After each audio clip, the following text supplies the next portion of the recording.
Welcome, everyone. My name is Father Joseph Larissy. I'm Associate Professor and Chair of Systematic Theology at Seton Hall University, and I'm proud to be a member of the Academy for Nature and Nurture, Interdisciplinary Approaches to Resilience. Today we have a great lineup of speakers, and we hope we'll have a fruitful discussion as we engage with our visiting scholars on the subject of brain, mind, and soul. Various perspectives on resilience and healing. To introduce our first speaker, I'd like to invite the director of the Academy, Dr. Suli Chang, Distinguished University Professor, forward to welcome Dr. Muneer. Dr. Chang.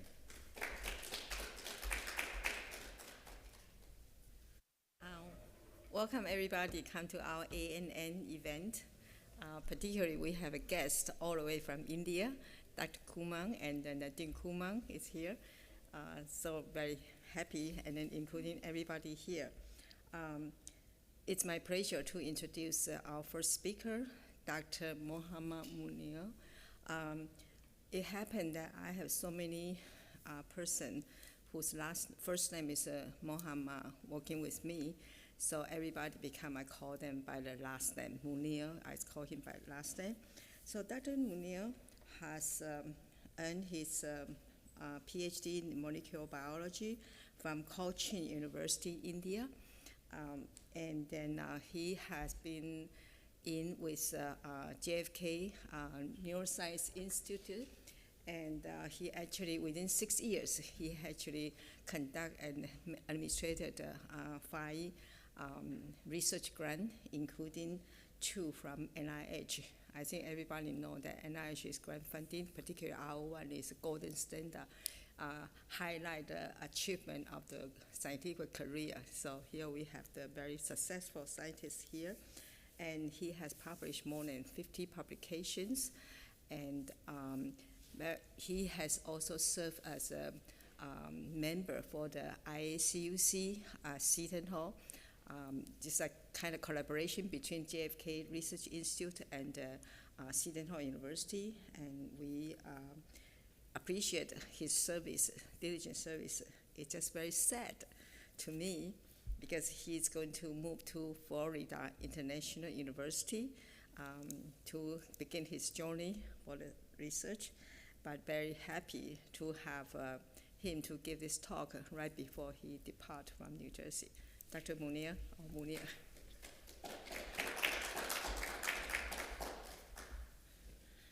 Thank you, Suli, for a very elaborate introduction. So actually, I have been here very familiar. This is Seton Hall University since 2016, since I joined Hackensack Meridian Health, JFK University Medical Center at Edison.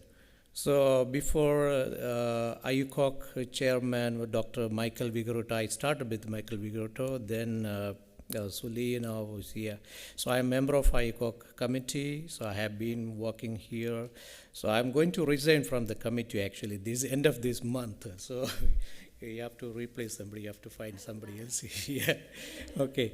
So thank you very much for the organizing committee for inviting me and giving this a great opportunity to talk about my ever first peptide therapy against alcohol-induced brain damage. That's why NIH, they have given R21 grant for this small study actually, yeah. So coming to my topic, neuroprotection for vascular remodeling in alcohol-induced brain damage, a novel peptide therapeutic strategy using NRF to activate the peptide. So NRF2, everybody is very familiar signaling pathway, NRF2 signaling pathway. So several authors, investigators, they have already published, but in brain, this is the first study, brain-induced alcohol using NRF2 peptide or NRF2 signaling pathway. So I am Muhammad Abdul Muneer, Associate Professor from JFK Neuroscience Institute, Hackensack Meridian Health, JFK University Medical Center at Edison. So let me talk about NRF2 signaling. So what is NRF2? NRF2 is a antioxidant transcription factor. So it boosts the expression of many detoxifying, cytoprotective, and anti-inflammatory genes. So, so the hypothesis here I can explain like, so NRF2 always, you can see like a join with KEAP1 is another protein. So when it joined with KEAP1, so it is what is called inactive stage. It should be separate from the KEAP1 to become active, and once it's separate from the KEAP1, it becomes phosphorylates and enters into the nucleus of the cell. When it enters into nucleus, you can see here, right? So it joins with, it binds with, so when NRF2 join with the KEAP1, so NRF2 is degrades by ubiquitination and proteasome-mediated degradation. So here, when NRF2 binds, another protein is called MA protein, when this MA NRF2 what is called the combine, and this one joined with the ARE. ARE is the antioxidant response elements of the antioxidant genes. When it's bind with the upstream region of the promoter, and it induces or activates antioxidant genes. Antioxidant genes, I am giving 3 examples here: hemoxygenase, GPS, and GSTM. When antioxidant genes activates, it reduces the alcohol-induced oxidative stress and transmigration of blood cells to the brain, and it also reduces blood-brain barrier damage, and it attenuates or blocks neuroinflammation and neurodegeneration. So here there are the examples of antioxidant genes: HO1, SOD, CAT, GPS, and QR1, GSTM. So here, so we develop in our lab, we develop the NRF2 activator peptide. So this peptide we use for the peptide therapy. We inject this peptide subcutaneously to the animals after giving the alcohol for 14 days. I'm coming for that experimental details. So the peculiar feature of this peptide is we join this peptide with the TAT peptide sequence. TAT is extracted from the what is called HIV protein. So when TAT joined with this peptide, this peptide can easily penetrate into the cell. So that's why we join with the TAT sequence with peptide. So it can cross blood-brain barrier and enter into the brain. So this is experimental design, very brief, small experiment actually. So what we do, like we purchase animals and we keep animals for one week for acclimatization in normal diet, pellet diet. After that, we start our actual experiments. So we change the diet into control or ethanol liquid diet. So ethanol diet, we mix ethanol with liquid, with the diet pellet, what is called diet. It's called a powder diet. So then, so we give this almost 1 month, 28 days, 4 weeks, we give this alcohol diet for these animals. Then we stop giving alcohol diet. Then we start treatment after 28 days. The treatment we give 14 days, 2 weeks treatment. The treatment is NRF2 activator peptide. That's a single injection daily, subcutaneous injections. Then in between we collect blood, day 2, day 7, 14, 21, 28 days we collect blood samples. And also we do behavioral studies. And peptide treatment, you can see that starting with day 29 to 42. In that stage, we changes the diet or food into normal pellet diet. And blood samples continues till the last day. And finally, we sacrifice and collect tissue samples. It's a simple experimental design. So now is coming to NRF. So what we do, first we study the expression of NRF2. You can see in the microvessel, brain microvessel, you can see the expression of NRF2 is highly expressed actually. This is von Willebrand factor, is a very specific marker for the brain microvessel, and this co-localization with DAPI. DAPI is stands for nucleus. So here in this figure, you can see that when we treat with the CP, control peptide, and NP is an NRF2 peptide, so CD is control diet, ED is ethanol diet. So you can see the changes of expression of NRF2 and PNRF2. So NRF2 is highly expressed in controlled diet treated with NRF2 peptide. So the expression of NRF2 is very less, or you can say totally absent in ethanol diet treated with controlled peptide. But when we treated with ethanol diet with NRF2 peptide, you can see the expression is much increased. Similarly, PNRF2 is localized in the nucleus actually. So NRF2 localized in the cytoplasm. When NRF2 separates from the keep one, this NRF2 enters in the nucleus and phosphorylates the nucleus. So PNRF2, we can see the expression only in the nucleus. The similar pattern of expression of PNRF2 can see in controlled diet treated with NP, and similarly ethanol diet treated with NP. So next we did like qPCR, qRT-PCR expression. So here in ethanol diet, so you get expression of this NRF2 is much less actually. When we treated with the NP, they significantly increased. And this is a Western blotting analysis. The expression of NRF2 and PNRF2 much less in ethanol diet, but it's significantly increased in when we treated with NRF2 peptide. So this is the NRF2 KO samples. So NRF2 transgenic, totally absent. So here NRF2 is totally absent. So in this case, so you can see there is no NRF2 or PNRF2 expressed. So this is the quantification graph of this Western blotting. So you can see the graph. So in ethanol diet, the expression of NRF2 is much less, significantly reduced compared to control diet. But when we treated with the NRF2 peptide, this expression of ethanol significantly increased.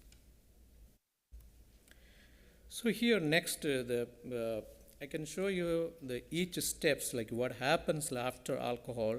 So next one is alcohol induces oxidative stress, and then how NRF2 peptide reduces this oxidative stress that we studied.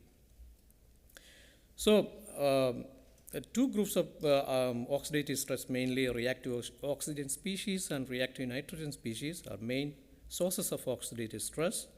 Reactive oxygen species include like hydroxy radicals, hydrogen peroxide, and hypochlorous acid. Reactive nitrogen species includes nitric oxide, derivatives, compounds such as peroxynitrate and nitrogen dioxide.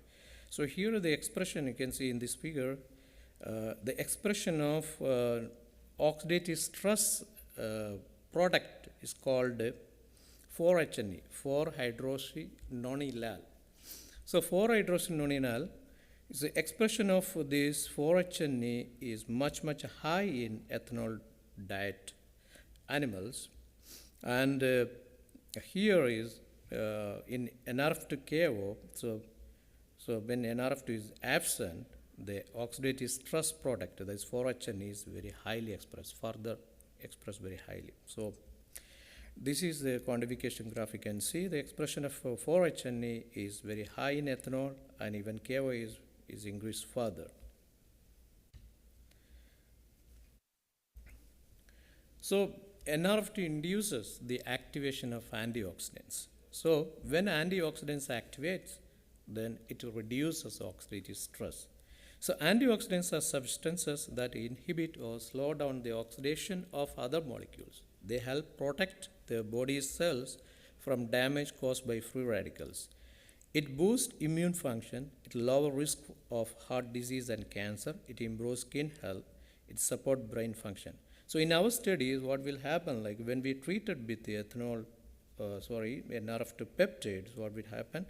The antioxidant genes, for example, hemooxygenase, HO1, is highly expressed here when we treated with the NRF2 peptide compared to CP treated, means controlled peptide treated samples. So GLUT1 is a specific marker for brain microvessels, and we co-localize HO1 and GLUT1 here. You can see this enlarge. So this data I have submitted to JCA Insight. This has been under review. Now it's almost in acceptance stage. So here in this quantification figure, exactly like what I said, like what we have shown here, the same thing, like ED plus CP, ethanol diet, the expression of HO1 is much reduced, and when we treated with the NRF2 peptide, is much increased, significantly increased. Similarly, Western blot data shows the similar pattern of expression here. So when ethanol treated with CP, controlled peptide, the expression of antioxidants is much less actually. But when we treated with the NP, NRF2 activated peptide, expression is significantly high. In NRF2 KO, the expression of antioxidants much reduced. So the next step of this, after oxidative stress, this oxidative stress compromises blood-brain barrier damage. It increases blood-brain barrier. It compromises blood-brain barrier structure actually, and it also induces the ICAM1, which it has a significant role in transmigration of glucosides to the brain. So what is the blood-brain barrier? Blood-brain barrier is formed by brain endothelial cells, highly selective barrier. It allows ions, water, some gases, glucose, amino acids.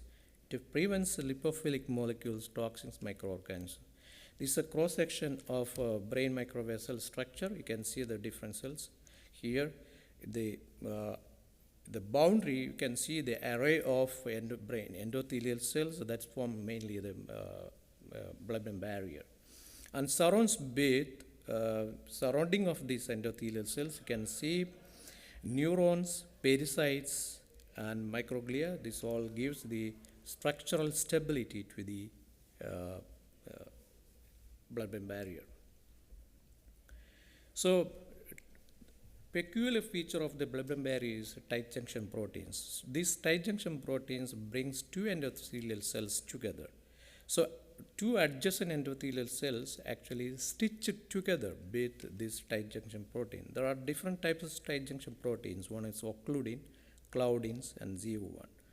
Occludin and claudins are small transmembrane proteins, and this joins with the ZO1 and brings two adjacent cells together. There are other different types of proteins which also involve in the what is called the tightening of this blood-brain barrier. That means the bringing two adjacent cells together.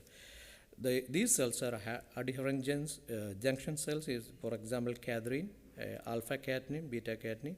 This all involves in the structure of the blood-brain barrier. So here next we study the expression level of tight junction proteins after treating with NRF2 peptide. So you can see this is cross-section of brain microvessels.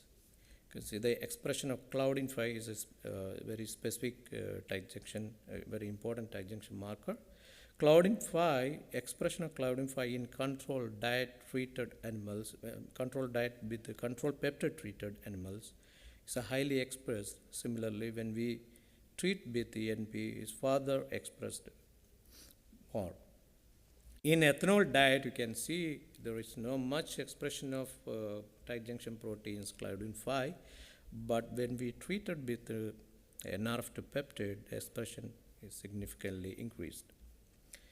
So this is, we co-localize with von Willebrand factor, this green color. This is a specific marker for brain microvessel. And similarly, we stain occludin, another tight junction protein, here in ethanol diet fed animals treated with the control peptide, the expression of occludin is much, much less, or we can say nil. And in ethanol diet treated with NRF2 peptide, the expression of occludin much increased. Is the quantification graph. So now coming to the role of addition molecules in the transmigration of blood cells. So in alcohol-induced brain damage, another main important step is the transmigration of blood cells. Once blood-brain barrier compromise, the brain cells very easy to move into the brain side is called transmigration of blood cells. So there are different types of molecules involved in the transmigration of blood cells into the brain, and also there are 3 steps, mainly rolling of blood cells. In that steps involves P-selectin and P-selectin glycoprotein 1. And the second step is activation and firm addition of molecules, blood cells. In that step involves ICAM1, intercellular addition molecule, and VCAM1. And third step is a transmigration of diabetes. That's a crossing of this blood-brain barrier and enters the brain cells into the brain side. So here you can see this is a structure of how transmigration occurs in alcohol-treated animals. So you can see the first is, this is an example of neutrophil, is example of blood cells, neutrophil attached, and P-selectin and PGSL1 helps in attachment of this neutrophil into the wall of the brain microvessel. And next step is activation and firm addition. And third one is transmigration and diapedesis. Here you can see in the second step actually the firm addition ICAM1 helps much. And third step PCAM involves the crossing of blood-brain barrier and enters into the brain side. So role of ICAM1 in the transmigration of leukocytes, very elaborately we studied the role of ICAM1 in alcohol-induced brain damage and its role in transmigration of brain cells into the brain side. So intercellular transmigration of blood cells into the brain side. Intercellular addition molecule, that's called ICAM1, is identified as an initiator of neuroinflammatory responses that leads to neurodegeneration and cognitive and sensory motor deficit in several pathophysiological conditions. ICAM1 gene has a significant role in the regulation of vascular permeability, impairment of blood-brain barrier, and transmigration of leukocytes to the brain. So here actually is ICAM1 act as a ligand for the receptors which are found in blood cells. The receptors are leukocyte function associate antigen 1, and another receptor is MAC1. So when ICAM1 ligand, which is present in endothelial cells, and it attached with or bind with blood cells. So that's why this ICAM has very significant role in the transmigration of leukocytes. So here we studied analysis of transmigration of blood cells. So in different methods, first we expose carotid artery and infuse monocyte-derived macrophage from GFE mouse. So this macrophage is a green fluorescent color. So this is macrophage cells. And this cell we infuse and we analyze the transmigration of these cells in the brain. So we can visualize this, or we can watch under fluorescent microscope. If there is transmigration of these cells, GFE cells, we can easily find in brain side as a green fluorescent color. So here we study this. This is the data for the transmigration. So we use a GFE macrophage, and we infuse, and you can see in ethanol diet, you can see there are several GFE cells entered into the brain side. So these coloclus with GFE cells, fluorescent cells. See, MAC1 is a specific marker for the neutrophils or macrophage. So, but in NRF2 KO, you can see because of NRF2 KO, there is no NRF2, so it increases oxidative stress, damages more blood-brain barrier, Because of that, you can see the ethanol, so you can see there are more numbers of macrophage enter into the brain side compared to the wild type. And next step, like we analyze functional recovery analysis. This is called behavioral studies. We use different methods for analysis. For sensory motor function analysis, we use rotor-rod, grid work, and balance beam test. And for analyzing spatial memory and learning, we use Morris-Water maze and novel objective recognition test. For analyzing anxiety-like behavior, we use light, dark, and open field test. And for depression-like behavior, we use sucrose preference test. These are data for rotor-rod. So latency to fall in ethanol diet, it is very less compared to the control. So in NRF2 treatment, the latency to fall is much increased actually. So this is a light-dark test, which the data gives for the anxiety-like behavior. So in this ethanol, you can see the animal which stay more in dark chamber of this light-dark experiment apparatus. So when we treated with the ethanol, nerve to peptide, so they're staying in or what is called entry into the dark chamber or staying in dark chamber is much reduced. It prefers to stay in the bright or light chambers. So conclusion, we develop a peptide therapeutic strategy against alcohol-induced brain damage. As I mentioned in the beginning, this is our first study in the alcohol brain damage, first peptide therapeutic strategy. We use NRF to activate a peptide for this therapy. NRF2 is an antioxidant transcription factor. NRF2 activates several detoxifying, cytoprotective, and anti-inflammatory genes. NRF2 peptide reduces the oxidative stress in the brain and activating antioxidant genes. NRF2 peptide protects the brain from alcohol-induced damage. NRF2 peptide attenuates transmigration of leukocytes to the brain.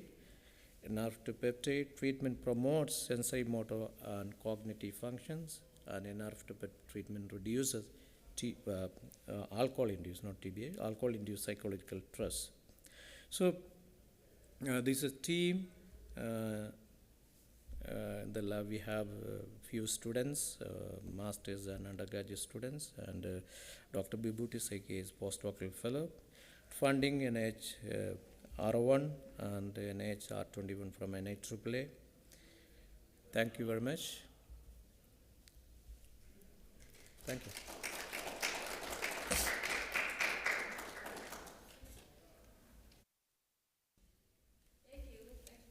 Yes.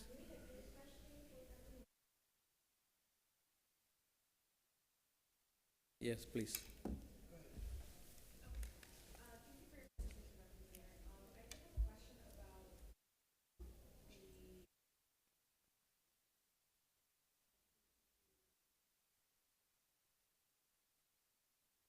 Okay, liquid diet, like we want to normalize the liquid diet, because liquid diet, we give the alcohol with the liquid diet, right?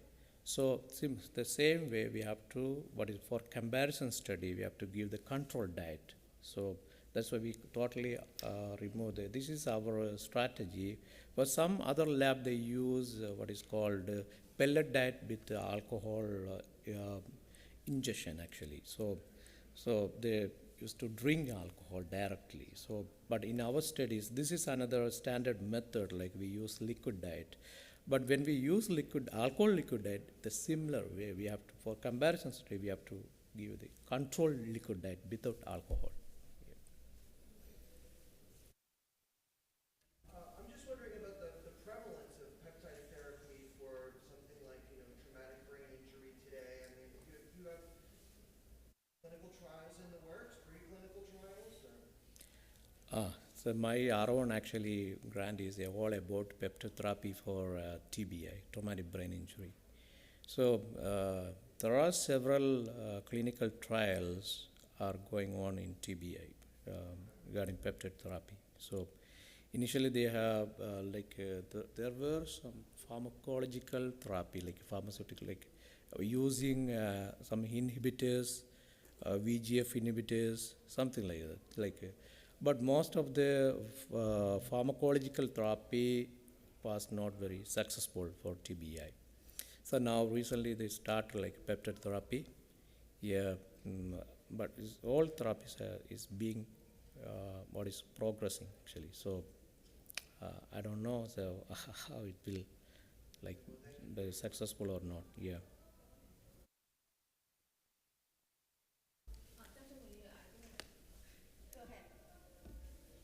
Thank you for a wonderful presentation. You did it.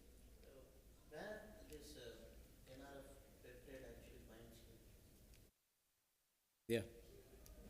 You are administering through an exogenous peptide, and it has any specific receptor?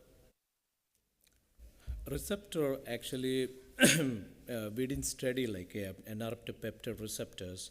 So here what we do, this is we are not injecting NRF2 protein or NRF2 anything like not NRF2 gene or this is called NRF2 activator peptide. What it do, like when we inject NRF2 activator peptide, it activates NRF2. So it's not exactly NRF2 protein or NRF2 gene.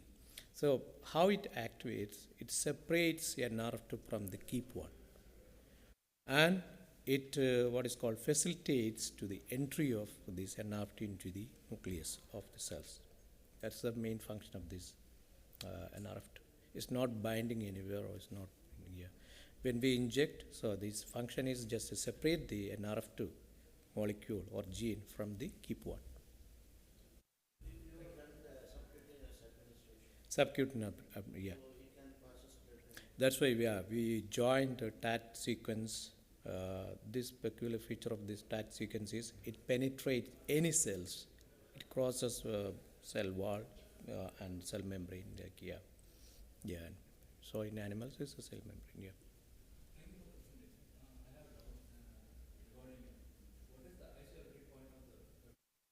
That's we didn't study much about isolated one, but the half life I think is just few days. Yeah, that's why we inject daily. Yeah, so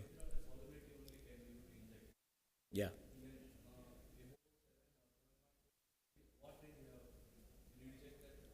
No, this is highly soluble in water. Yeah, highly soluble in water. Yeah. I didn't check isolatory point. That's a good question. Yeah.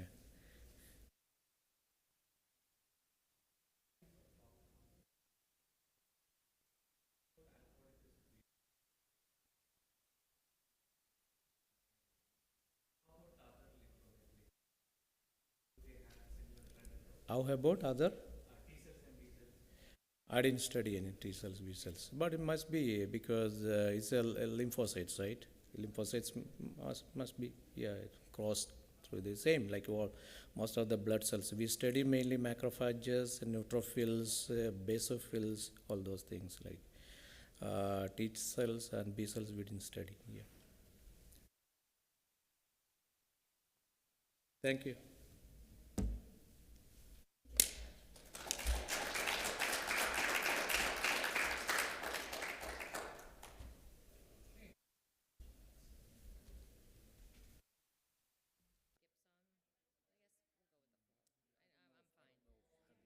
No, I'm fine. Okay, It's fine. Like I said, same thing. I did well in your class, so very well. I'm like, I always get like techno. I gotta really get solid with the technology. Okay, we can start to make our way back to the lecture part of the room, and we'll have our second talk for today from Dr. Veronica Lenzi. I also found this really close. Like I was Yeah, yeah, getting I a know. headache. Yeah.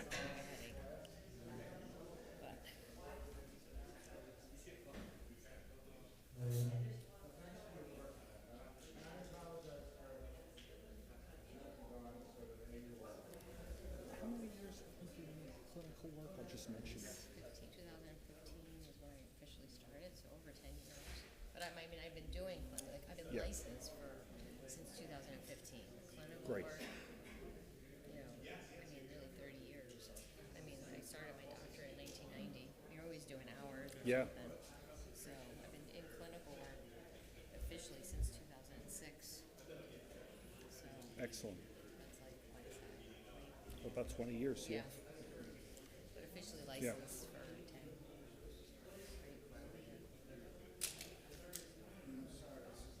What's the professor that just spoke? What's his last name?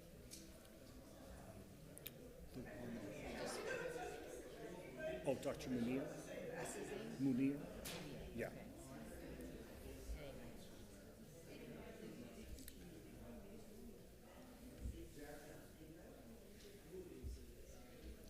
It's my pleasure to introduce our second speaker for today's event on brain, mind, and soul, Dr. Veronica Lenzi.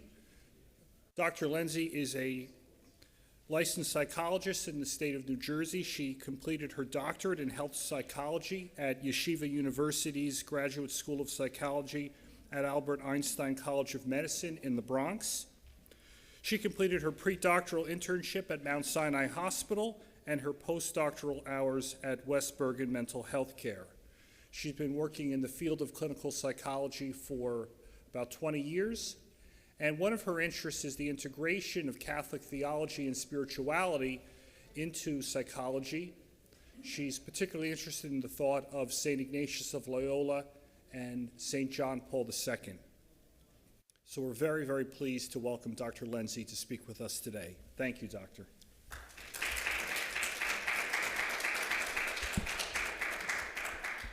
Thank you. How is everybody today?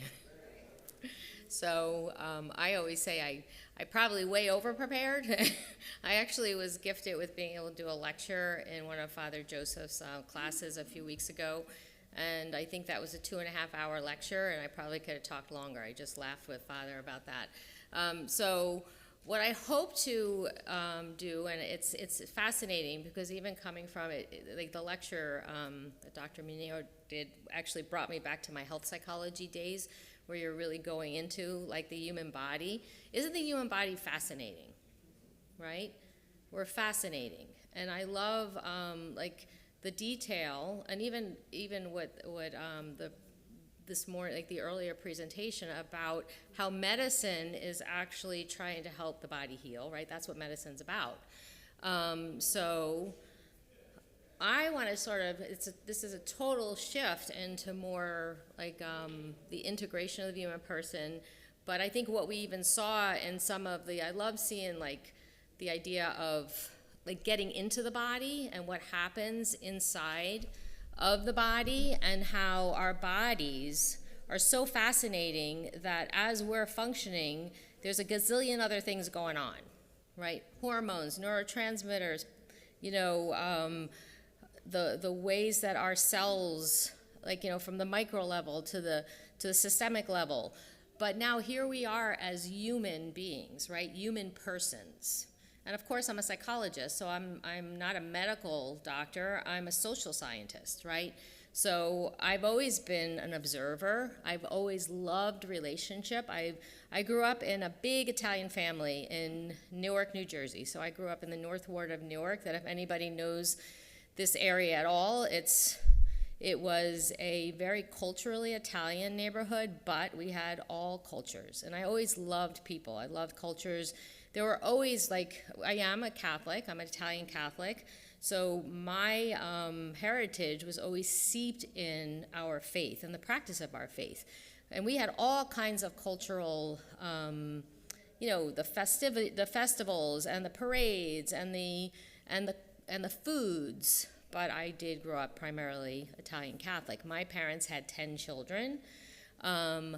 And we grew up in this big extended family as well. My mother's mother, so my maternal grandmother, my maternal grandfather, my mom's dad died, she was only 11, but she had 6 brothers and sisters. My father's family also had, my father's parents had 6 brothers and sisters, and then there were all these aunts, uncles, and cousins. So I grew up as the oldest daughter in an Italian family of 10, where I had 3 older brothers. And I was always sort of a quiet, they used to call me shy. My mom would say you would cry at the drop of a hat if somebody looked at you cross-eyed. But I was always an observer. I also always wanted to help people, and I did love to learn. I loved to learn. But I also, at an early age, my brothers were athletes, and I loved, like I actually early on, I used to dance and teach aerobics. So I was always sort of body-centered. So the body was fascinating to me. But I also knew I wanted to help people.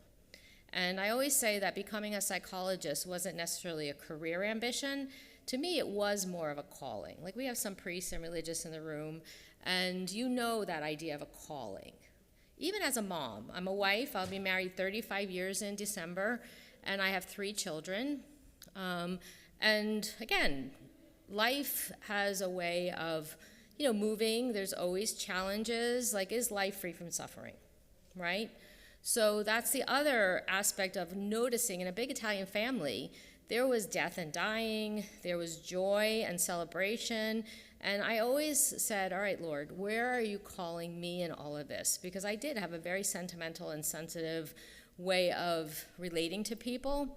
So as we enter into what I'd like to present today, and I am putting it in God's hands, and the hands of the Holy Spirit, because I have so much I would love to share with you, but we do have 45 minutes. So, and I also want to have time to share or to have maybe a question and answer. But one of the things I'm going to call you to right now is for your own awareness, right here, right now. How will this impact you and who you are as a person? Okay, like you're here in a beautiful university setting. I've met and talked to some of the professors that are here. I got to know some of you just by my presentation a few weeks ago.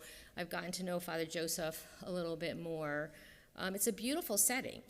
And the whole idea is, why are you here? What are you studying? Are there any psychology students here? Anyone?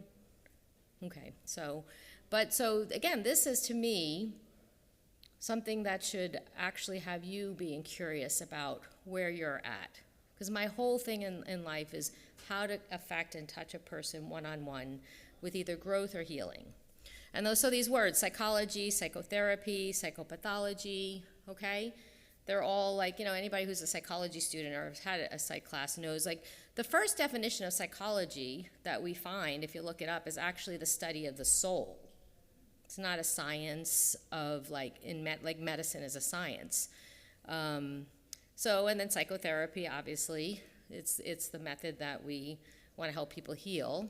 But so much of my field, clinical psychology, is focused on psychopathology, or what's wrong with us, right? And when I say flip the paradigm, one of the things that has happened, part of it was intentional, because the more I started to integrate and under the way that I practice and have been formed in my faith and my spirituality, and saw that this actually applies to every human person, that's when I started to see we focus so much on what's wrong with us in psychopathology. And when I was doing my postdoc, I was at a community mental health center. And as Father mentioned, I did my internship at Mount Sinai Hospital's Adolescent Health Center. And I was a mom of 3 children that were 1st grade, 4th grade, and 8th grade at the time. So it was a really hard year for me, because one of the things along the way in my study that God actually laid a foundation for me is that I could be a home-based mom. And the only reason why that happened was because we moved with my husband's job. And that pulled the rug out from under a very structured, clear academic path. And because we had to move with my husband's job, I had finished all of my coursework. I had a plan for my dissertation. I had a plan for internship. So my life was pretty clear with my degree path. But I was a mom, and we were moving with my husband's job, and I had my first son in New Jersey, my second son in London, England, and my daughter in Denver, Colorado. What that caused was I could focus on my family, but always continue with my studies. And then I found myself in places where I was suddenly in Denver, Colorado, at the time. We got to Denver in 1997. Here I was I was in high gear academia, We moved to London with my husband's job. I decided to pause it and just work on my dissertation, which I did in London while I had a second child. Got to Denver, Colorado at a time where, does anybody know what happened in Denver, Colorado in 1993? No, that was later. That was 1993. I think the Columbine happened closer to 9/11. Like, I'm not exactly sure of the date, but no, 1993, John Paul II went to Denver, Colorado for World Youth Day. I got there in 1997. The place was still on fire. If you go to Denver now, it's still on fire. Young people are going to Denver, Colorado like crazy. You know, and the funny thing is most people joke it's because the pot, it was legal there. That's not why people, that's true. Everybody giggles when a young person says I'm going to Denver, Colorado. Well, now we know they don't have to leave New Jersey, which is another, you know, that's a funny thing too. But, so no, the place is on fire. And I got there in 1997, and all of a sudden we put our kids in this beautiful Catholic school with these beautiful Dominican sisters from Nashville. I was still working on my requirements while I was being a home-based mom, and I started seeing there's a school for spiritual directing in St. Ignatius. There's a healing ministry going on. Theology of the Body, Christopher West was hired by Archbishop Charles Chaput to run the marriage and family life. And here I am, little old me, the Italian girl from Newark, who's trying to raise a family and finish a doctorate so that I can help people. Okay? So I then started to go down this path of just through being a home-based wife and mom and being exposed to all these rich teachings of the Catholic Church, while I have this very amazing foundation in academic psychology, just starting to just receive and to do the work and to go through life's challenges. And so I started to realize that I can integrate. So in flipping the paradigm, what I want to bring us into is a little bit of a conversation or awareness about it's really not about what's wrong with you. It's about what's right with you. And I love this saying, and I just love this picture, but it is. Life isn't about waiting for the storm to pass. It is about learning to dance in the rain. Not about what's wrong with you. It's about what's right with you. And the interesting thing is, like when Father first presented this about the forum, and I looked it up, it was about, like, I guess there's a lot of talks going on about resilience. There is a lot in psychology now, a lot of research on resilience, psychological well-being, happiness, positive psychology. My dissertation was actually, I was on a bigger study that was going on at Albert Einstein, and it was in the realm of cardiovascular disease risk reduction. So that's why the presentation earlier brought me back to like what goes on inside the human body when it gets sick, right? And cardiovascular disease was one of the first diseases that was studied very long term, with all that. It was the first disease that really fit into what we used to call, or we call, the biopsychosocial model of health. That's multifactorial, and we studied at length all the factors that that lead to potential cardiovascular disease and even death. And stress and negative or low psychological well-being were two of those factors. And that was sort of, I grabbed that kind of data because I wanted to show that the human person, right, if we can, when we focus on the integration, the heart, the mind, the body, and the soul, then we can also discover who we more fully are and also create healing. So just to look at these resilience, the capacity to withstand or to recover quickly from difficulties. Toughness, the state of being strong enough to remain undamaged in adverse conditions or rough handling. The ability to deal with hardship or to cope in difficult situations. Again, remember, it's not about what's wrong with you. It's about what's right with you. Every one of us, every one of you have a story of how life has met you or how you have met life, okay? You're survivors. You're here, right? I encourage you also to start to look at it in a new way. How did you meet your challenges? How do you meet your challenges? It's so easy today to watch the news, right? Or to look at social media and go down into a pit, isn't it? How many people go to social media and get frustrated, right? I wind up, you know what I like watching on social media? I like watching puppies and animals and dogs and people loving each other. That's what I like. I like watching romance. I'm sick of all the series, too, on television. How many series have to get any more sexual, any more violent? It's driving me crazy.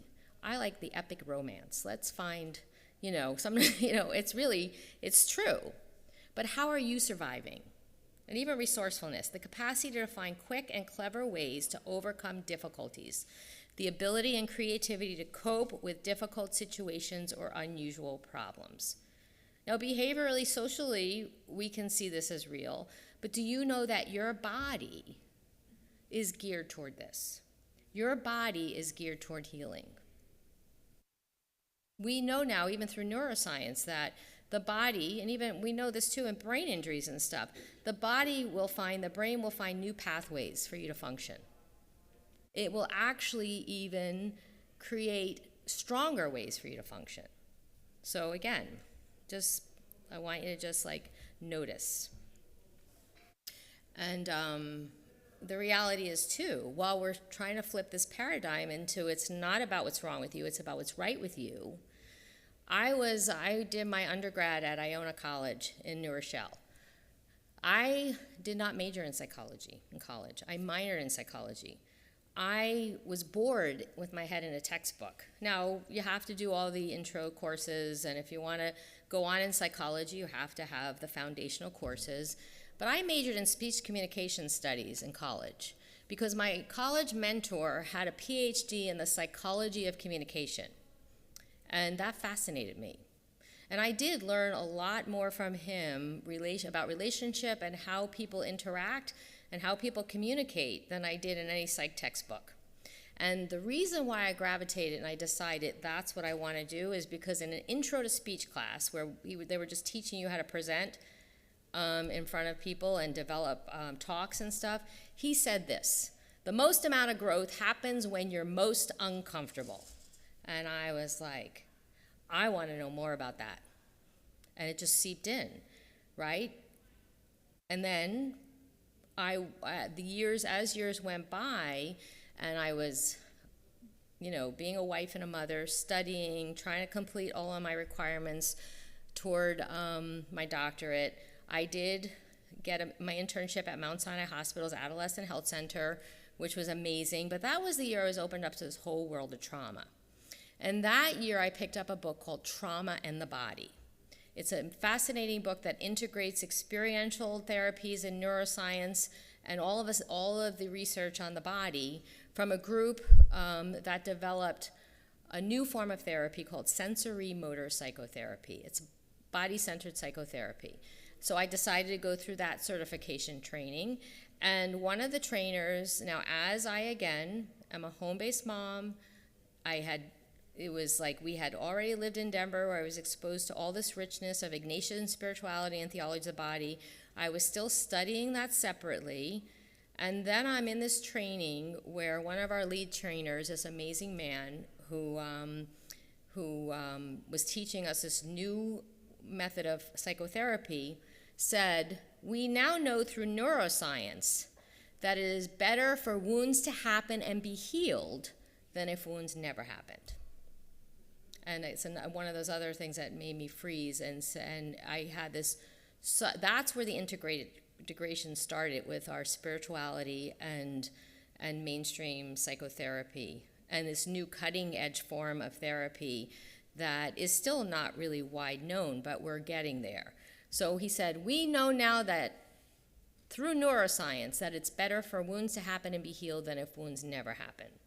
And immediately a light bulb went off in my head and my heart. Because that is our Catholic faith. It's through our suffering that we discover more fully who we are and we become stronger. So, and it is true that they even know that, sort of when you fall and scrape your knee and you get a scab, that the skin heals stronger than it was before. So that's just a little, right? So start to think about that. And then one of the things that I did in preparing for the lecture with Father Larissey's course was reread Viktor Frankl's Man's Search for Meaning. Has everybody read Man's Search for Meaning? It's a fascinating book. Viktor Frankl was a psychiatrist who was in a concentration camp, and he was in the worst of the worst concentration camps, and he survived, and he came out, and he developed a form of therapy called logotherapy, or meaning therapy, because he went into the depths of the pit of the darkest suffering that most human beings have never suffered, and came out of it joyful, hopeful, and more connected as a human being. So this is what Viktor Frankl and Man's Search for Meaning, the essence of it is suffering ceases to be suffering at the moment it finds a meaning, such as the meaning of sacrifice. And again, this is a Catholic university, right? Now it has all kinds of cultures, all kinds of thinkers, all kinds of people, which is necessary in our life because the world is not a microcosm, right? But the Catholic faith also means universal, right? Our faith is for everyone. And it involves a lot of suffering and a lot of sacrifice. And just as we enter in, and I'm just going to run through some slides, but this is also the beginning of Holy Week, right? And who but Jesus showed us the meaning of suffering and how he offered himself. And Viktor Frankl also says that despair is suffering without meaning.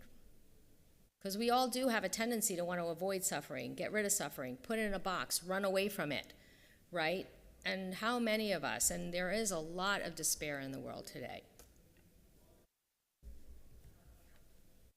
So I want to now go into just a little bit of talking about the human person. You're a heart, a mind, a body, and a soul. Okay? We have a tendency to compartmentalize ourselves, all right? Just notice how you experience the world.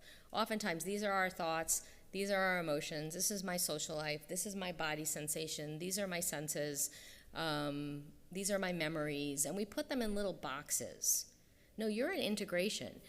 Everything about our bodies. We know now, too, that the body is so fascinating that as the brain's working, it knows what every other part of your body's doing. And it happens all very unconsciously. So just to, again, I'm going to run through some of these slides a little quickly because I want to get through. So you're physical, emotional, cognitive, relational, and spiritual. Okay? And the college mentor that I mentioned, the first time I saw this, he wrote it on a board: physical, emotional, cognitive, social, relational. And for him, the spirituality, he threaded spirituality through all of the experiences. So our spirituality is actually what connects everything, as much as our bodies are fascinating and are all working. But we do have, right? We have emotions, but things like love, fear, anger. I'll describe the character strategy thing in a second, but we used to call them maybe defense mechanisms or softer forms of love, fear, and anger. But love is our core. We were created for love. We were created for love. We were created by love. But the core of the human person is love. Everything that we do, think of why do you do what you do? Why do you study? Why do you want to contribute to the healing of human beings? Why do you want to bring people together, right? But we also operate oftentimes from fear because it's a human emotion, right? How many times do I doubt and I step in and there's fear or anxiety that comes up? Or even anger, right? And we can't operate in pure fear or pure anger. And if we open ourselves totally in a loving way, we become vulnerable. So all of you have a story of how this has moved you or how you've operated in the world. But we have our personalities and the ways that we meet the world. And that's really when I talked about it's not about what's wrong with you, it's about what's right with you, and that, how we meet the world in our stories, it really is a discovery of how, are there places that I need to heal? We all have places to heal, but what are your gifts as well? So just a little bit of history of like sort of body-centered psychotherapy, which is, and we're going toward the body is so important, right? A lot of this research on like, what happens in the body when the human being is stressed happened as early as Walter Cannon in 1914. Now, he even contributed years after that. But he talked about the emergency function of the body. It's where we got the term the fight or flight response. Does everybody ever experience fight or flight? Right? Fight, flight, freeze. Now, Herbert Benson was a cardiologist that I actually did some training with in the 90s. He was a Harvard Medical School cardiologist. He started the Mind Body Medical Institute at Harvard Medical School. And when I was finishing my doctoral studies, like my coursework, I went up there for like a 2-week training, and then I did some other training with them. It was called Clinical Training in Behavioral Medicine. And Dr. Herbert Benson wrote a book in 1974 called The Relaxation Response. So we started learning about the fight or flight response, that if there's high stress, the body feels threatened, and when there's actual threats, we go into fight or flight. Dr. Benson coined the term the relaxation response. He did a lot of research on fight or flight response, and he also did research with the Tibetan monks. Tibetan monks can go into a state of their heart rates being almost undetectable, and they live really healthy and really long. So he was fascinated by this. He coined the term the relaxation response, and basically said, if you sit in a quiet posture 10 to 20 minutes twice a day, notice your breathing, and on the in-breath, say part of a prayer, and on the out-breath, say the other part, that you will trigger a healing response in your body. Fascinating, right? And then Ron Kurtz was foundational to the development of sensory motor psychotherapy, and he developed a body-centered psychotherapy. Pat Ogden was also, she is the primary founder of sensory motor psychotherapy, and she and others wrote that book, Trauma and the Body. So these are what has influenced me. There's a popular book out there called The Body Keeps the Score. Bessel van der Kolk was a psychiatrist, also at Harvard Medical School, that worked with Vietnam veterans coming home, and he saw they weren't getting better. So he started doing real research into trauma and how trauma is actually stored in the body. So we now know that trauma is stored in the body.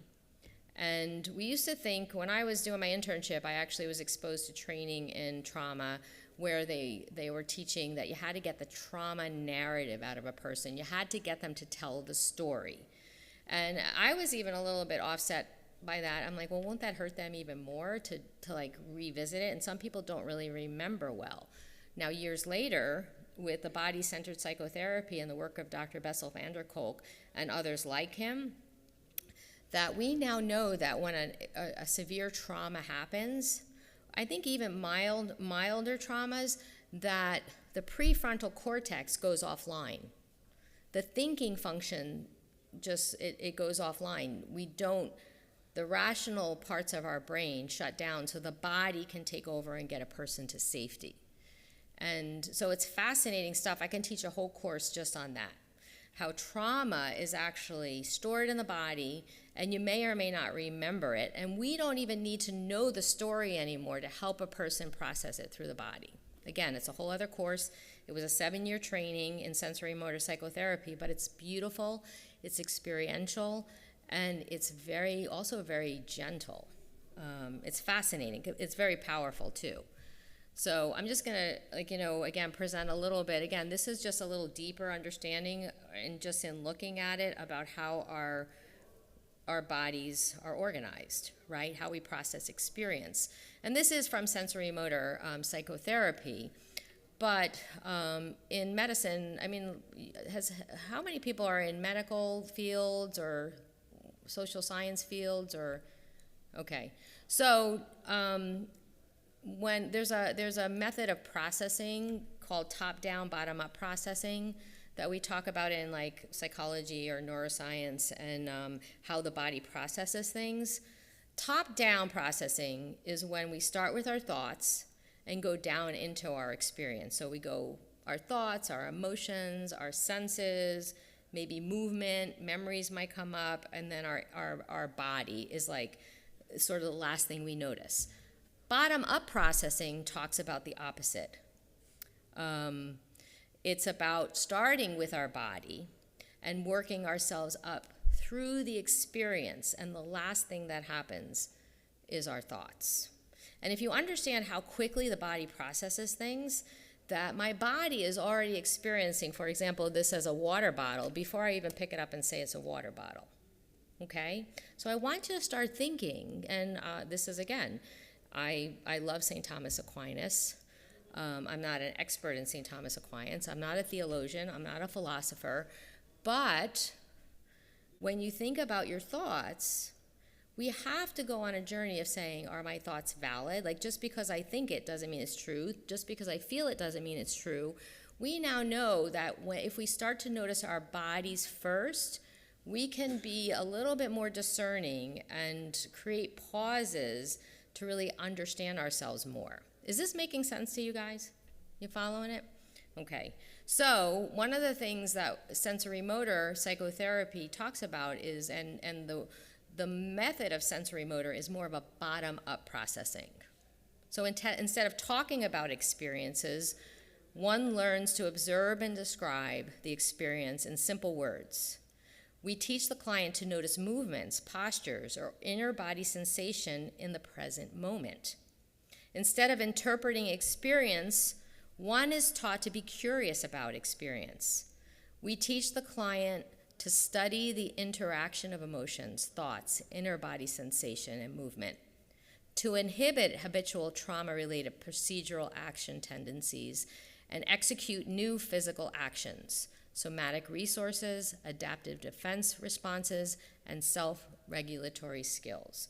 So that is sort of a little bit technical therapeutically, but it's about having someone notice and be curious about instead of trying to figure it out. Okay, how many of us, I know I do it, especially, I'm a woman, right? So, and I've been very observant of myself. I know when I get triggered, where's the first place a woman goes when she gets triggered? Any awareness? Right up into our head, right? We go right into our heads to try to figure it out. What's wrong with me? I got to figure this out. Why is this happening? And our thoughts start racing and racing and racing and racing. That's not helpful. I always tell people, what happens when you focus on anxiety? Does it get smaller or does it get bigger? It gets bigger, right? So this is a process, to me, of noticing the body. And the body is so important. Awareness is always the first step. I'll always say, instead of how can I get out of this, how do I figure this out? How many of us, too, the first thing that happens is negative self-thoughts, too. It's human nature to go, what's wrong with us? It's human nature to say, I got to figure this out. It's human nature to say, I'm not good enough. It's human nature to say, I'm not worth it, right? Think of all the negative self-talk goes on in your own head when you get overwhelmed, when you get tired, when you have deadlines, when people aren't understanding you, okay? Just notice. So rather than figure it out, I'm going to call your attention, again, to the present moment and awareness. Notice, be curious about. Are two words I'll say. I'll never say, you got to figure this out right now. Tell me what's going on in your head. I'm like, just notice. Be curious about. And then it emerges from there. Right? It's actually, how many people, we all know the big buzzword is mindfulness, right? And just for the heck of it, I'm just going to teach you a little exercise right now that I teach everybody.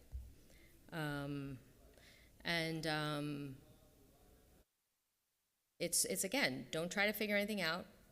You want to try to drop all the irrational cognitive thinking, and you want to start to reflect and to bring up awareness of what's happening in your body. How many are comfortable, like a lot of times when I do this, and I teach this exercise to everybody that I work with. I've been teaching it more in groups. I actually do some healing retreats for women, and I always call them to start to notice how they're integrated, their heart, their mind, their body, and their soul. And there's a little exercise of being able to notice, because oftentimes we're uncomfortable. If I even draw somebody who's not used to noticing their body, they might look at me like, why do I have to do that? Isn't this about talking? We know now, too, that just simply talking doesn't bring you into deeper healing. So there is an integration of the person. So just one simple exercise to sort of help you to learn what it's like to just notice. And there's 3 simple steps. And you can do it sitting, you can do it standing, you can do it walking, you can do it on a checkout counter, you can even do it while you're doing dishes, you can do it even laying down. And the first step, and I'm just going to work you through it, I feel called to just work you through it, is the first is just notice your feet on the floor. So if you'll humor me and just try it, right, just notice your feet on the floor, 2 feet on the floor, if you feel called to it. So notice how your body connects with the earth as you're noticing your feet on the floor. And just, again, notice. And as you're noticing your feet on the floor, I always say, how does your body connect with the earth? And as you're noticing that, let that sensation float up through your legs to the base of your spine. And the second step is to align your spine. So as you're noticing how the base of your spine fits into your hips, just lift up 1 vertebrae at a time, very gently, and feel what that's like to hyperextend a little bit. Even open up your chest and pull your shoulders back a little bit. And then just settle into a comfort zone of awareness. And the third step is just notice your breathing. So 3 simple steps. Notice your feet on the floor, lift up, align your spine, and notice your breathing. It starts to trigger a little bit of awareness. And just notice, what was that like for you? Might have been a little uncomfortable, or it might be something new. But I just drawing your attention to noticing. Because now I just want to integrate a little bit into going a little deeper into the importance of our body in our spirituality. Because St. John Paul II, this is a quote from Theology of the Body. So as you're even noticing and maybe connecting with, wow, this is maybe new for you, or no, this is sort of familiar to me. I've done mindfulness stuff, but I want you to start noticing. Because what John Paul II said, and I love this image, this is Rublev's Trinity, and it has very rich meaning, but I always say the Trinity is the love that can't contain itself. God the Father, God the Son, God the Holy Spirit. So as we're noticing that we're beings of love, if we enter into our Catholic spirituality, we know that we're never alone and we were created for love by love. So the body, in fact, and only the body, is capable of making visible what is invisible, the spiritual and the divine. It has been created to transfer into the visible reality of the world the mystery hidden from eternity in God, and thus to be a sign of it. And just notice how that lands for you. The body, in fact, and only the body, is capable of making visible what is invisible, the spiritual and the divine. It has been created to transfer into the visible reality of the world the mystery hidden from eternity in God, and thus to be a sign of it. So you are created for a purpose. Yes, you may have a suffering. I do, again, I'm a clinical psychologist, so I work with a lot of people who are suffering. But here, this is about your growth, your awareness. How does this affect you, knowing that you are sacred and you have something very, very special to bring to the world, to reflect to the world?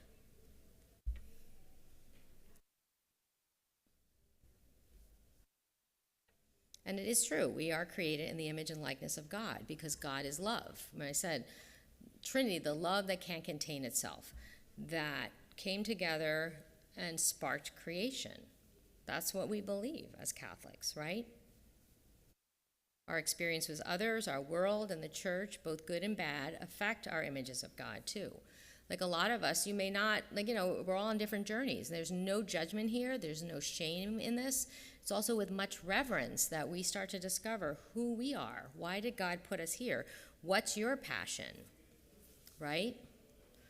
Love is free, total, faithful, and fruitful. And love always bears fruit. So whatever you have to contribute, this is about your resilience, your resourcefulness. Our bodies are so important. Human dignity, reverence, awe, worth, we're all unrepeatable, made in the image of God. We also are not solitary. We have to be in relationship. We're communal, we're relational. It's who we are that defines our dignity, not what we do. We're in a world of what we do, right? So again, it's not about what's wrong with you. It's about what's right with you. It's not about what you do, it's about who you are. And we only really have a few more minutes, but I'm going to skip some slides just because I love John Paul II, and a lot of this is rooted in his teaching and the teaching of St. Ignatius. Let me just see something. So I want to skip some slides, so be patient with me. Because I did way over prepare. So, because I think I'm just going to, all right, St. Ignatius, this is good. All right, slideshow. Come in.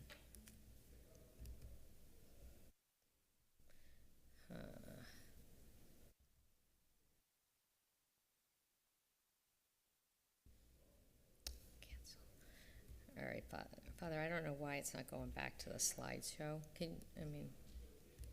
don't know if I'm doing something wrong. I skipped to this slide. What am I doing? There you go. Okay. Thank you. All right, so I just want you to notice how that's landing, because I had some other stuff to present. Like I said, I way over prepared. All right, but this is just basics. I talked about St. John Paul II, talked about St. Thomas Aquinas a tiny bit, but St. Ignatius of Loyola gave us a model for personhood and the spiritual life too, that if you desire a journey to discover who you are and in relationship with God, St. Ignatius of Loyola to me is sort of the go-to guy. Because he gave us this little model. Be aware. I talked about awareness. From awareness, you can move into understanding. And then once you understand, then you can take action. Now, in the spiritual life, he talks a lot about things like consolation and desolation, and how to discern, when you're in, you're going sort of into desolation or a little bit of despair, how we might be able to get out of it. And the basics is, if you become aware, and you can name what's causing you to trigger the negativity, and you can reject the negative and accept the goodness. That's what it's about. It's about what's right with you. It's not about what's wrong with you. God will never speak to you in a negative way, ever. He loves you. He sees your gifts. And he will never say you're not worth it. He will never say you're not good enough. He will never tell you you're making a mistake. It's for us to discover when we're making choices that go against our dignity, but he'll never do that. And he wants you to know that he is there loving you at every moment. You are loved, you are known, you are safe, you are secure. So I call you to just start to be aware of some of this stuff and be intentional about where you're at in the world. Start to notice that little exercise that I taught you. It really does just get you right. I'm going to skip some of these things. It gets you right in the present moment. So remember I said you were created for love, by love? Love is the only way to grasp another human being in the innermost core of his or her personality. And Ron Kurtz, who I mentioned, developed the first body-centered psychotherapy in a really full and rich way. He said this: I discovered loving presence and began teaching it. When the client finds wisdom and caring in a therapist, the unconscious responds. None of it is force. So loving presence. How do you relate to other people? And this is a quote from Christopher West that I love. All woundedness in life comes from the lack of genuine love. So all healing in this life will come through a deep, penetrating, real experience of authentic love. And again, that's the same loving presence. None of this is force, or it is a force of a different kind, a part of life's elemental interconnectedness, life's constant birthing, its sweetness, its truth, and overflowing love, stronger than worlds and the passing of time.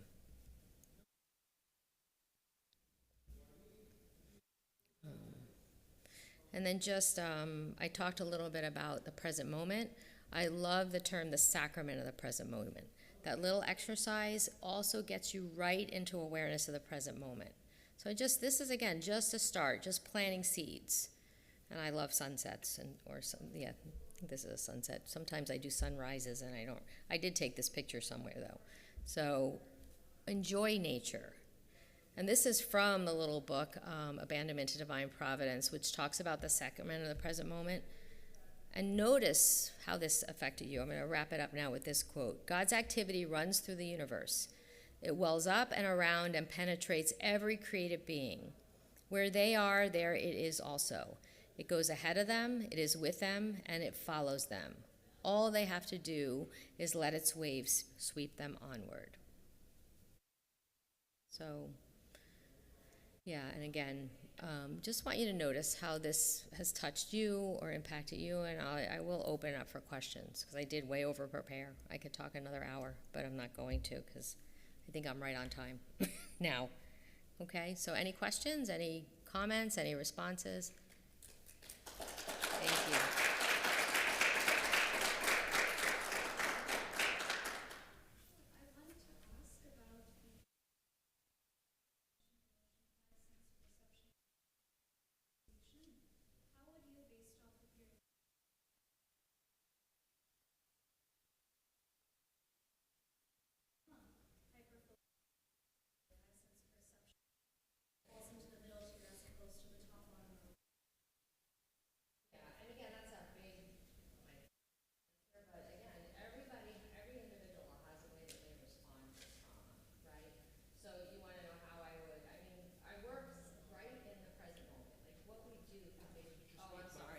Yeah, because I couldn't hear. I'm sorry.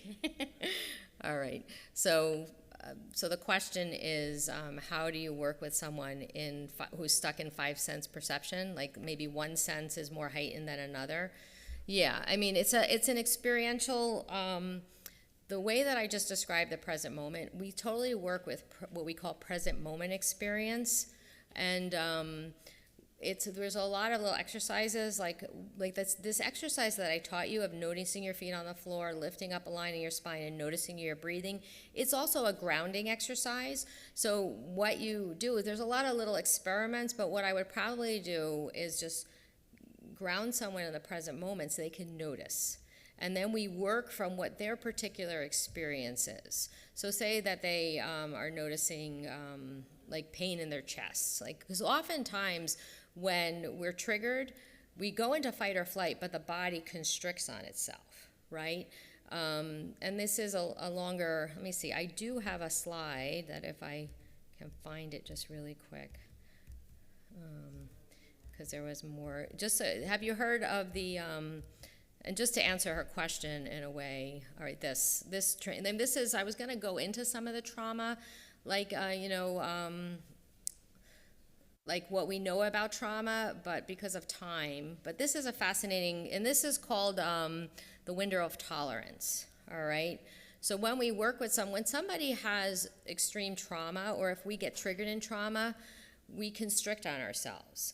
What the window of tolerance is see in the middle, there's the optimal functioning zone, or the optimal arousal zone. And that's when we're in our element, we're aware of our surroundings, we are in our zone, we can function. When we get triggered, we can either go into fight, flight, freeze, or submit and collapse, right? So when someone is severely traumatized, everybody has a different response depending on their trauma. But we can either go hyper aroused, right, which is that top sign of you get emotionally overwhelmed, panic, there's impulsivity, there's hypervigilance, There's defensiveness, feelings of being unsafe, reactive, angry, racing thoughts, where everything is very activated. And what happens, our optimal functioning narrows in those moments. So if someone is what our goal is, if somebody gets triggered in like working through somebody in healing is my goal in therapy, there's never an agenda also in therapy. It's always what's happening in that person. So, but my thing is to widen that optimal functioning zone. So we do that with a lot of little experiments, grounding exercises, like if somebody, we even stop breathing. So the whole thing is to get somebody more aware of their breath.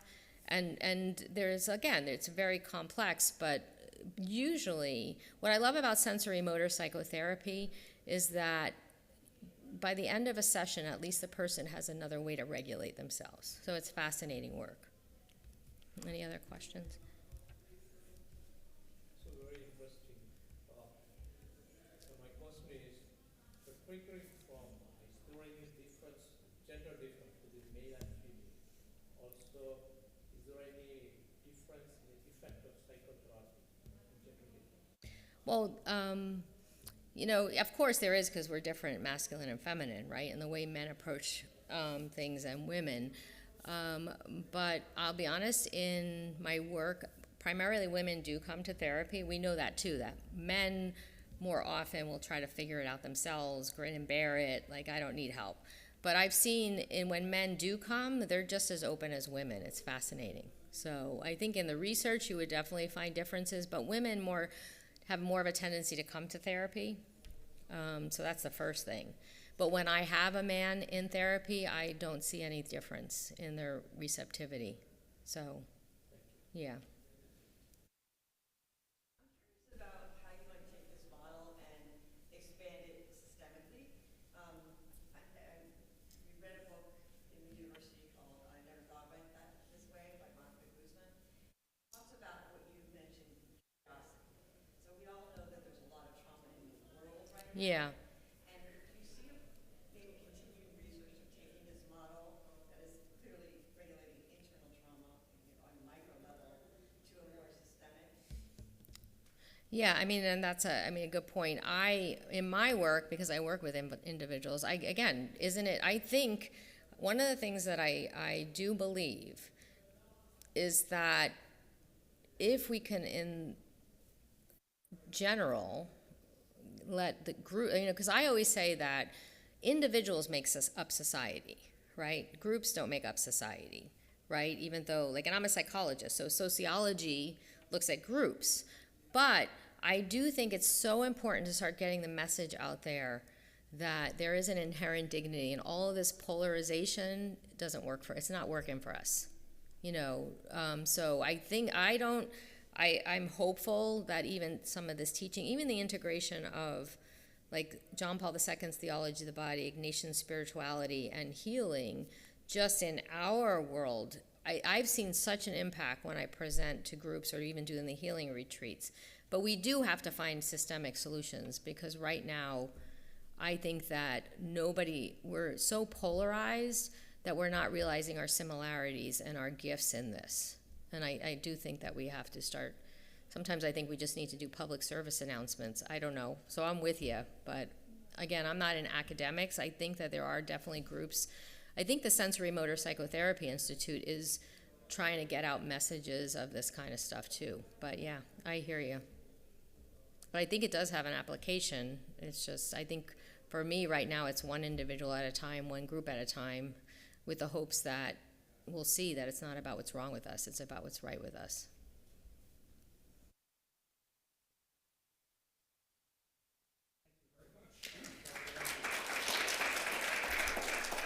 You're welcome.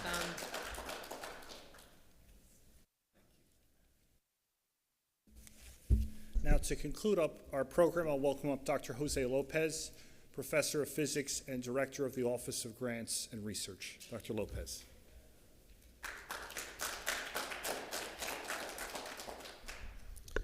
Thank you, Father Laracy. Yep. Oh, your water.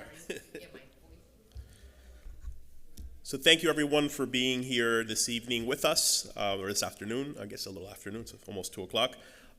So when the concept for this forum, for our gathering, our workshop today came about, I'll admit I had very little to do with it. And what fascinated me was, and continues to fascinate me, is this concept. So we know that today we're talking about the brain, the mind, and the soul. So as Father Joe mentioned, I'm a physicist. So my grounding tends to be in the universe. I tend to be stuck in that train of thought. The outside world, like you put people like me in universities so they can think.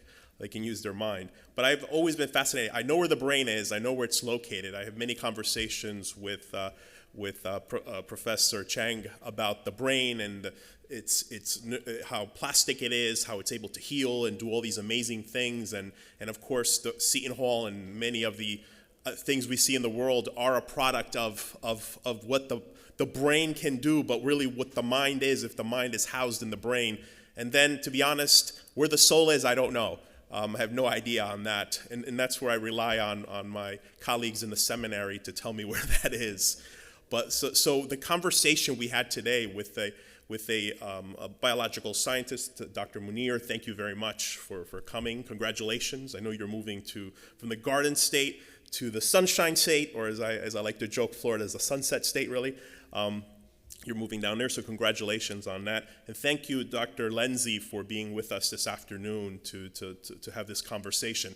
And I think it's only in a context like a Seton Hall, one of the things that I think makes our university special is this, that we can have a conversation where you have biological researchers, neuroscience research going on, and then talk about the psycho-spiritual healing that can happen. So this is one of the few places, I think, on the planet, on Earth, where you can have kind of these conversations, these intimate conversations between all of these different things that are going on. So thank you very much. On behalf of the university, we thank you for being with us this afternoon, for sharing your talents with us, and for inspiring our students, our staff, our faculty, everyone here today. So thank you very much with it. And I'd like to thank three people in particular. I am part of the Academy for Nature and Nurture, but the Academy's idea is very much something we have to acknowledge. Our current provost, who will move on to become the president of Gonzaga University in a few months, Dr. Katia Passerini, she came up with this idea of the academies to allow for this kind of interdisciplinary research scholarship to happen, where you have people in the biology department or physics department that sometimes would not talk to each other, although Dr. Chang and I are very good friends and we talk a lot. So we always talk about science. But many cases what happens is scientists don't talk with social workers that are out in the field, like Dr. Lanthion, who's out there working, doing good stuff, Mary. And then, of course, with our seminary, with Father Joe and his colleagues over there, sometimes that conversation doesn't happen. This Academy of Nature and Nurture has allowed for that bridge to happen and for that conversation to happen and for an event like this to happen. So I want to acknowledge that. And there's many other academies here at the university that are doing things along those lines. Faculty that, although we're at the same university, would not necessarily, the students and faculty would be talking to each other. So this forum has allowed for that to happen. So I'd like to acknowledge Professor Chang in particular. She's the director of our Institute, our Academy for Nature and Nurture. She's also, of course, the director, our longtime director for our Institute for Neuropharmacology, INIP. And in particular, I don't want to embarrass Dr. Chang, but she's been with us for 3 decades. She just celebrated her 30th year this year, so thank you. Sharing her talents, her expertise, her love for what she does, and her love for her students for many, many years. And then, of course, Mary Laranthian, I can never really say her last name, who does social work here, of course, at the university, and I think is one of the great things. She, unlike me, who sticks too much to the university, goes outside and is doing incredible things in the community. And then, of course, I'd like to thank Father Larissy, Joseph Larissy. I'd like to say he's a polymath. He does a little bit of everything. He's a computer scientist. He's a theologian. He's a scientist engineer. He does amazing, amazing work here at the university. We're really a gift to us, Father Joe. Thank you for what you do. And I thank all of you for being here with us. Thank you very much. We're looking to continue events like this moving forward into the future. So please keep the conversation going. Thank you.